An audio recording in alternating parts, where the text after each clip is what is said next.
Welcome, guys. It's another episode from Fight Fan TV Live. It's Danny Glover, and I'm joined today by Bulletproof, What up? What up? Brandon Glanton. How's it going?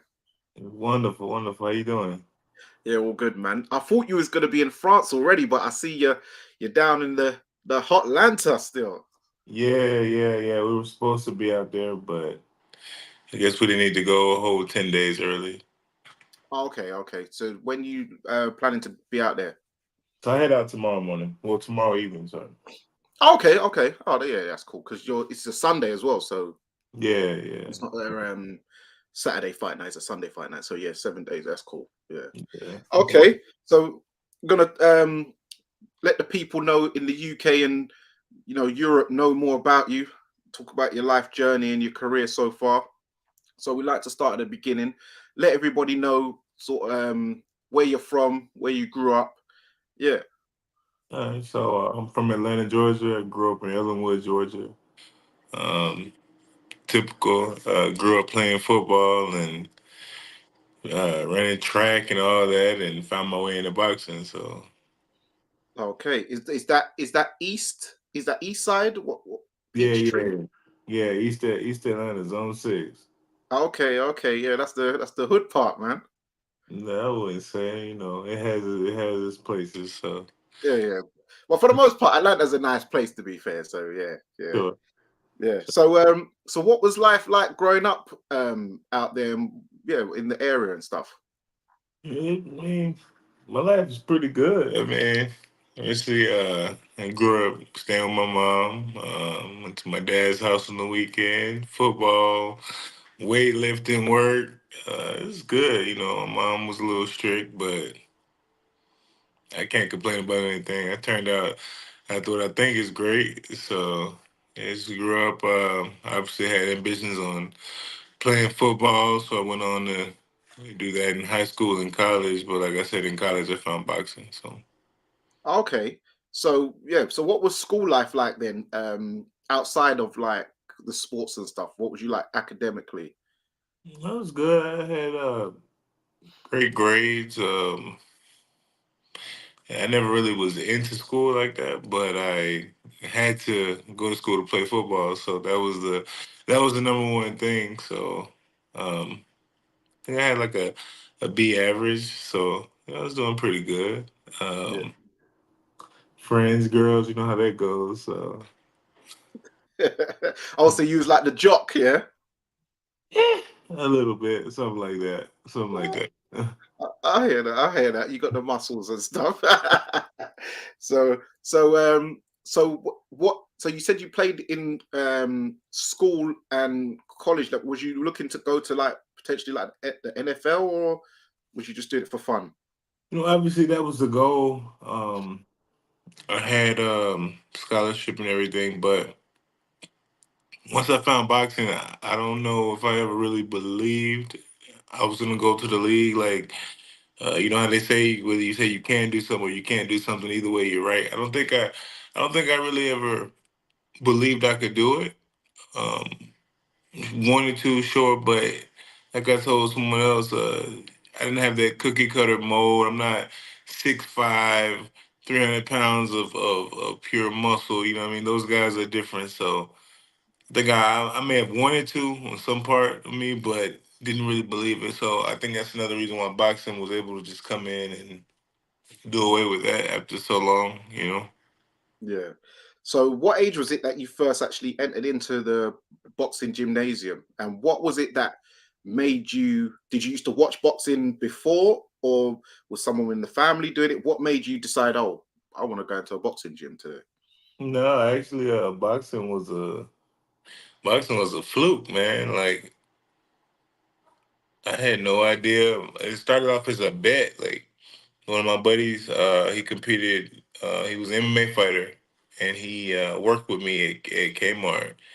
And he just bet that I wouldn't come to the gym. So I had no idea that I was getting into all this.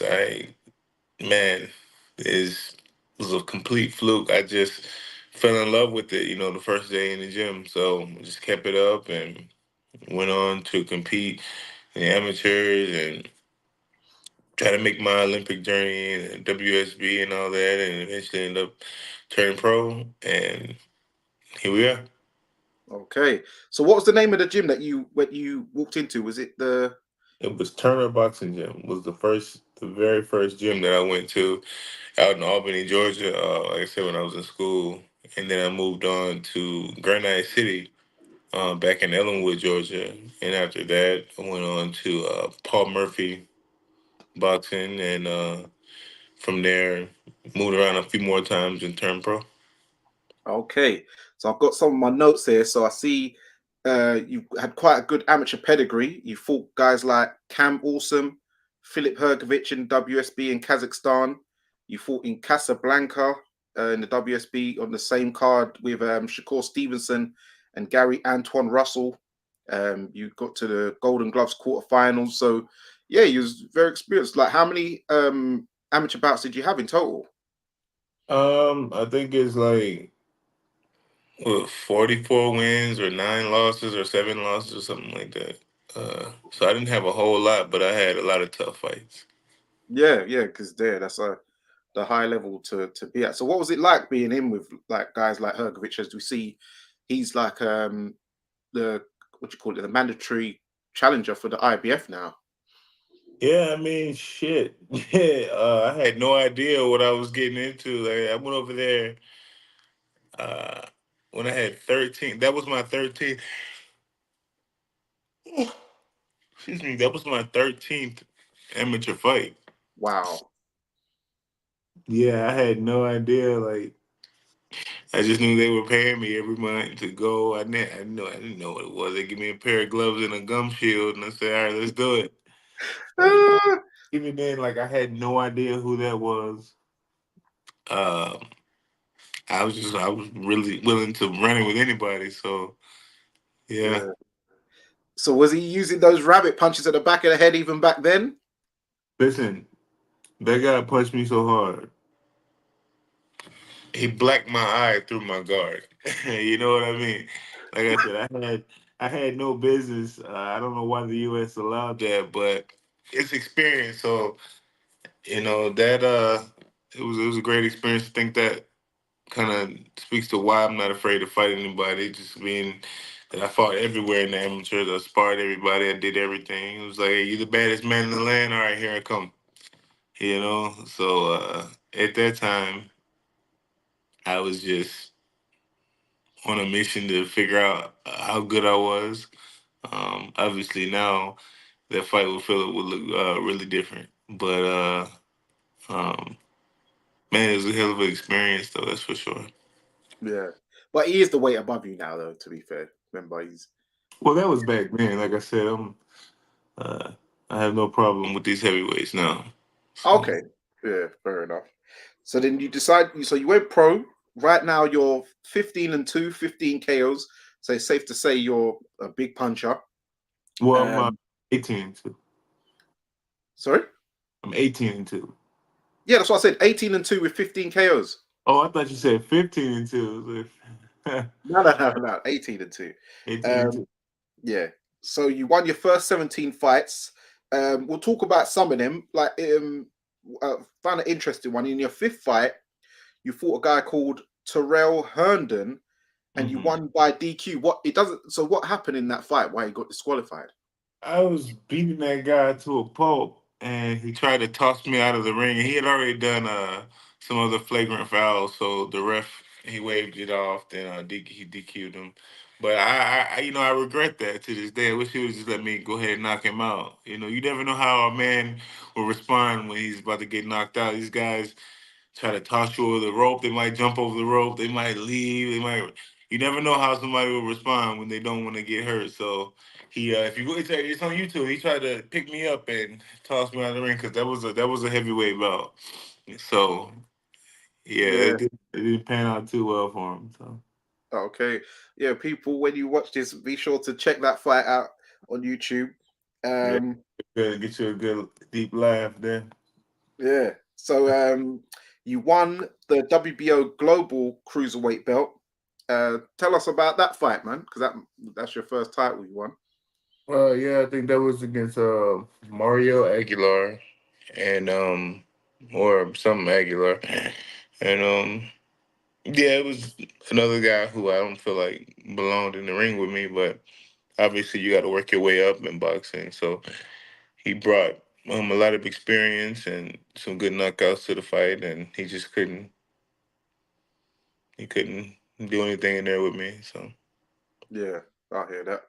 And then in your then you lost a split decision to David Light, who most notably we know over in the UK, he fought Lawrence Okoli.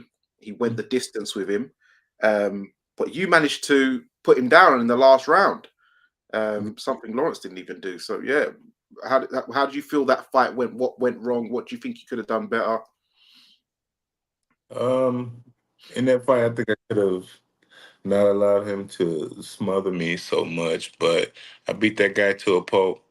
Um, I'm sure you don't believe I lost that fight, and things happen. You just gotta widen your margin of victory as much as possible and not leave things to the judges.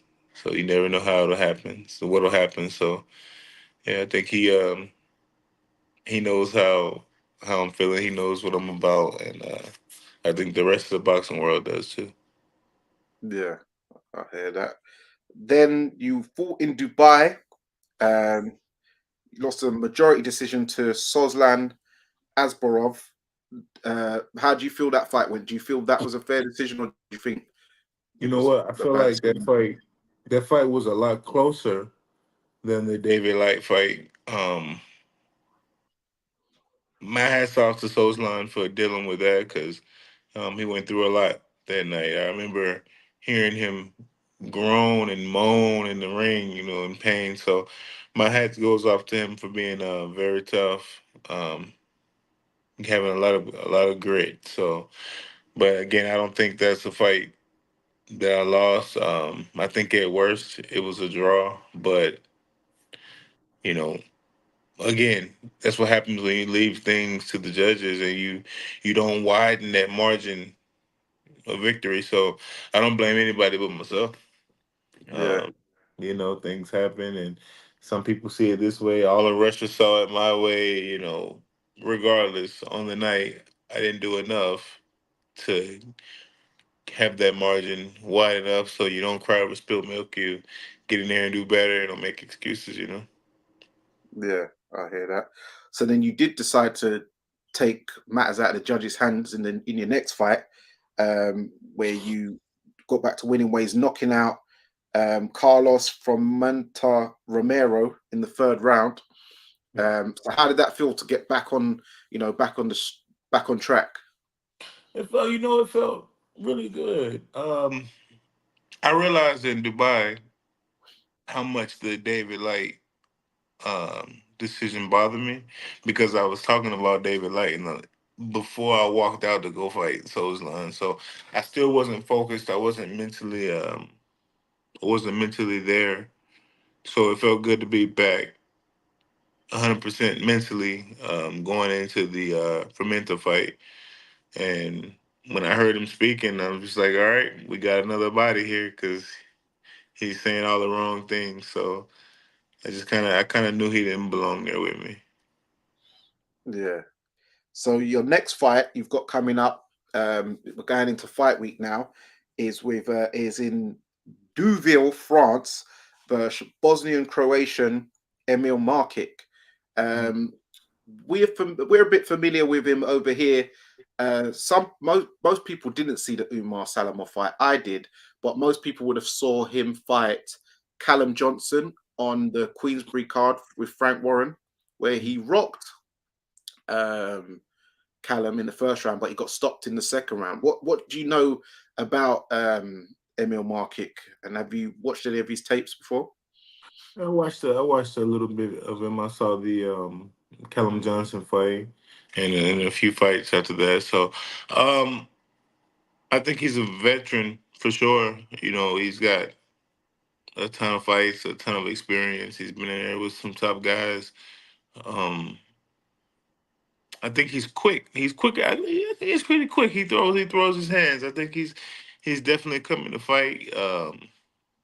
Like I said, he's a veteran, so I'm expecting him to be a little crafty in there. Some things that I won't know until I get in there with him, but I know I'm a lot bigger than him. Um, from what I saw, I feel like I have the better ring IQ, and I think he'll be in for a hot one on January 28th. That's for sure. Yeah, because you're both the same height, but you've got a 5 inch reach advantage over him though. Hmm. So that'll be interesting to see. So you probably be looking to take advantage of that, I imagine. Yeah, he like I said, he's a natural light heavyweight. So naturally, I'm a lot bigger. Not saying that you know size always means anything, but I don't know how well he'll be able to adapt to the pressure once it happens. Even though I can't hide how I fight. People know how I fight. They know what I bring to the table. They know what's happening. So we'll see how he adapts to it, but I don't imagine it'll be too well. Yeah. So that this will be your second attempt at the WBO international title. So how sweet will it feel to finally get your hands on it at the second time of asking? It would be a lot of relief, that's for sure.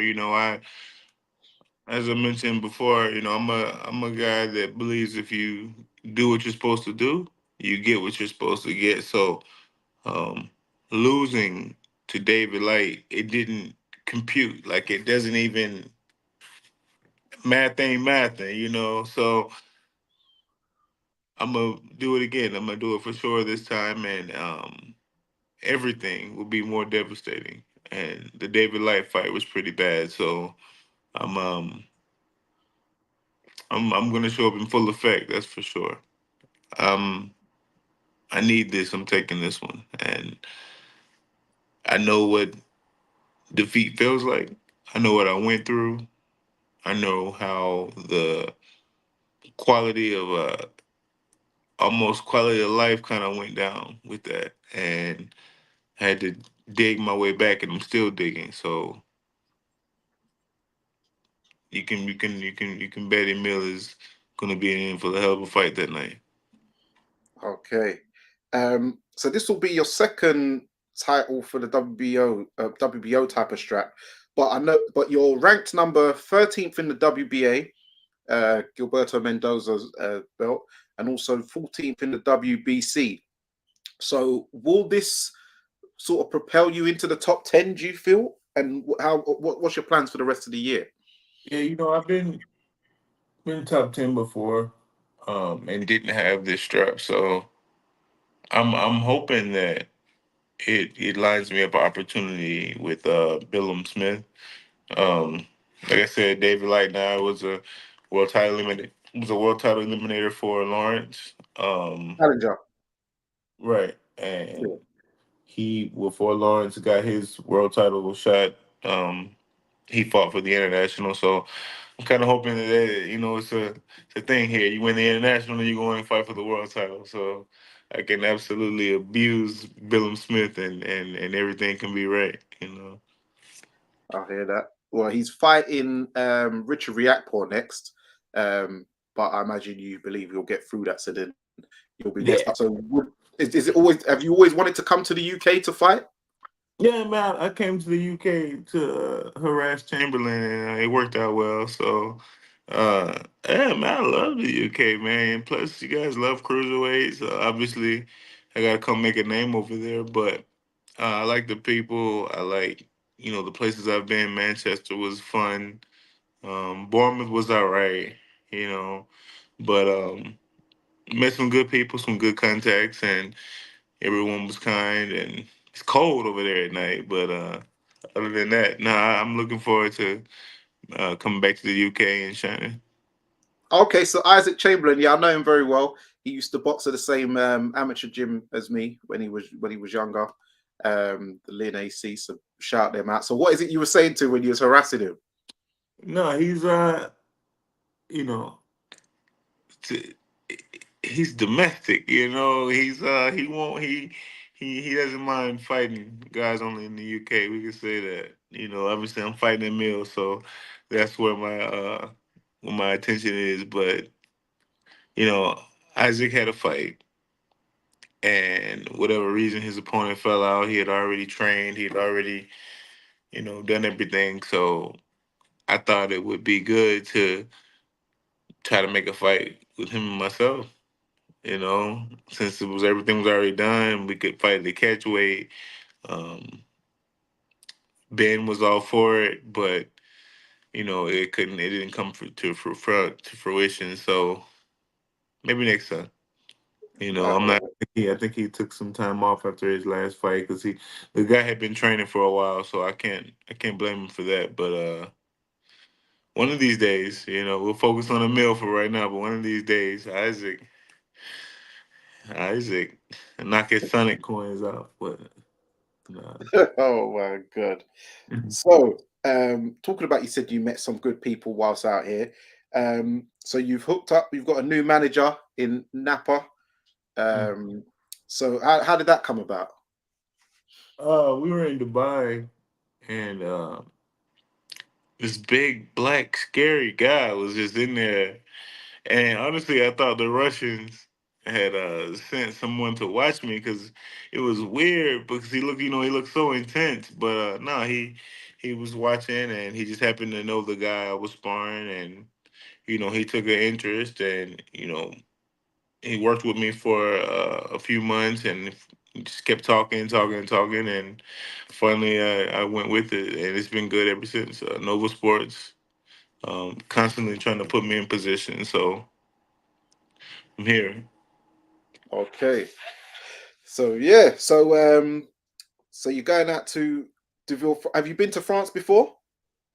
I think I've been through France and never been to France. So Okay. So what? How do you? What do you find? Do you find it different fighting abroad to compared to fighting back in the USA? What sort of differences have you found?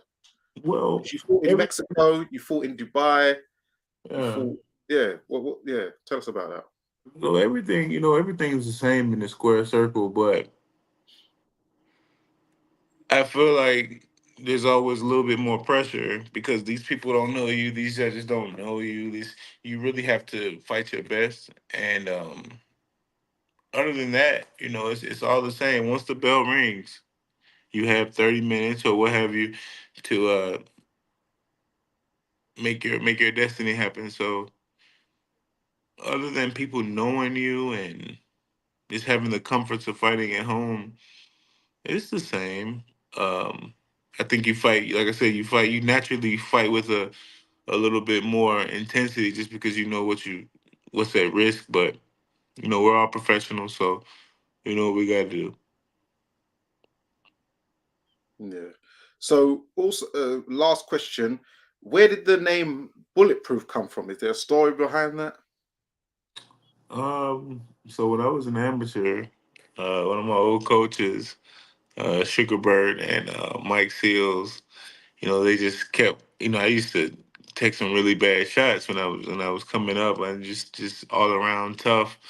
And I think Bert mentioned something about being bulletproof one day, and it just kind of stuck. Obviously, you see me fight. I got a granite chin, but bigger than that, personally, I believe in being bulletproof in your lifestyle, being bulletproof in your training, being bulletproof in how you treat people. So outside of my chin, being bulletproof is just being covered and being solid all the way around. If your coach tells you to go out and run a certain amount, and you run half of that, well, that kind of questions your integrity, right? You're not training as if you were bulletproof.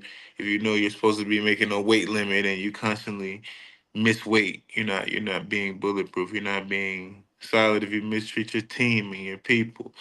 So if we all work to be bulletproof, it can better our overall quality of life. So Yeah, I hear that. Okay, so we're going to go into the penultimate round. It's a series of questions. You give one answer. So we'll start off easy, and you'll kind of get the gist of it. So here we go. Red corner or blue corner? blue, Left hook or straight right? left hook, Everlast or fly? fly, Cleto Reyes or Grants? Grant. Rival or winning? Rival. For boots, Nike or Adidas? Adidas. Oh yeah, he calls it Adidas. Everlast or Lonsdale? I don't like Everlast. Lonsdale. Oh wow, I'm surprised. Oh. Okay. Tupac or Biggie? Biggie. Nas or Jay-Z? Jay-Z. Ali or Tyson? Tyson. Jack Johnson or Joe Louis? Jack Johnson. Oh yeah, cool. Come on, he's from the South, man. For the Sugarmen, Ray Robinson or Ray Leonard? Robinson. Michael Buffer or Jimmy Lennon Jr.? Jimmy Lennon Jr. Just because he was in my time. Yeah, I hear that. Mills Lane or Steve Willis? Mills Lane. No, I'm sorry. Stop. No, I'm sorry. Steve Willis. Steve Willis. My guy. Yeah. All right. So for predictions of fights that will potentially coming up, Beterbiev or Bivol? Bivol. What's his name? Tim Tszyu or Virgil Ortiz?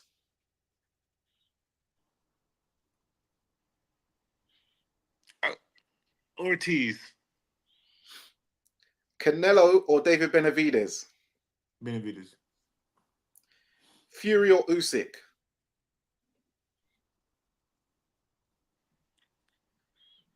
Usyk. Oh, Joseph Parker or Zilly Zhang? Now that's one I'm looking forward to. Zhang. Yeah. Okay. All right. BMW or Mercedes? Mercedes. Audi or Lexus? Audi. Rolls Royce or Bentley? Rolls. For ladies, dark skin or light skin?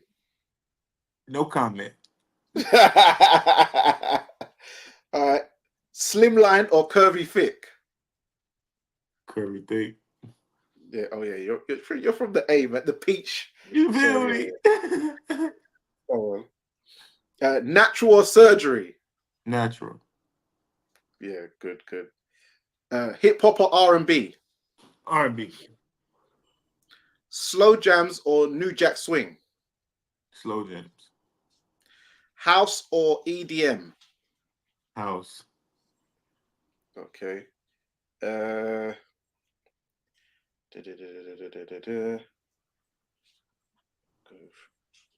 Some of this stuff you won't know. That's good. That's good. I like that. Yeah, you like the questions, yeah?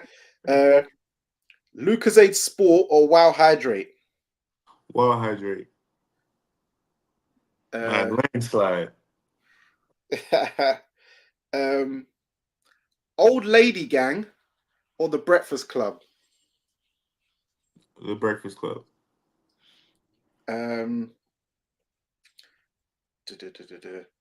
Chick-fil-A or what's the other one? Popeyes. Chick-fil-A. Yeah? Okay. So do you prefer town life or city life? Town. I should have done. I had a set of. I was meant to actually go Atlanta for my bachelor party years ago, and I actually had a load of clubs, and I've deleted it from my phone. Otherwise, I would have asked you about the different Man, clubs. you know what? Sometimes I gotta slow down, man. We were just talking about. I think my buddy, he's from New York, and he loves the city, man. I would rather just be in the country, man. All that noise, man, is it's just a lot. I'd rather go to the city and go home. Okay. Go to the club for 30 minutes and leave. You know, so it's What? not me. Well, like Blue Flame and all that. Hey, you said it, I didn't. But listen, one time I am gonna get out there. I'm gonna bring my boys, and when we do, I'm gonna hook you up, and you're gonna show us a good Hey, yo, time. listen. I get my boy Kenny. We going to Memphis, baby. Yeah. But as Umar Johnson says, we must stay focused, champ. We must stay Gotta focused. stay focused. It's today, actually, it's today the 20th. Yeah. Today's the 20th, right? Yeah, it's his 21st, birthday. I think 21st. it's today the 21st. Yep. Oh man, I got a call. His birthday was yesterday. I'm So sure yeah, he was in full effect last night. So I hear that. I hear that. So yeah, man. Well, I'll let you get your mind right and everything prepared for fight week. And it's been great talking absolutely. to you. And I wish you all the best. And let's go, champ. Bring it home. Hey, absolutely. Thank you. Go check me out at Team Bulletproof and also the networks, and we'll see y'all soon.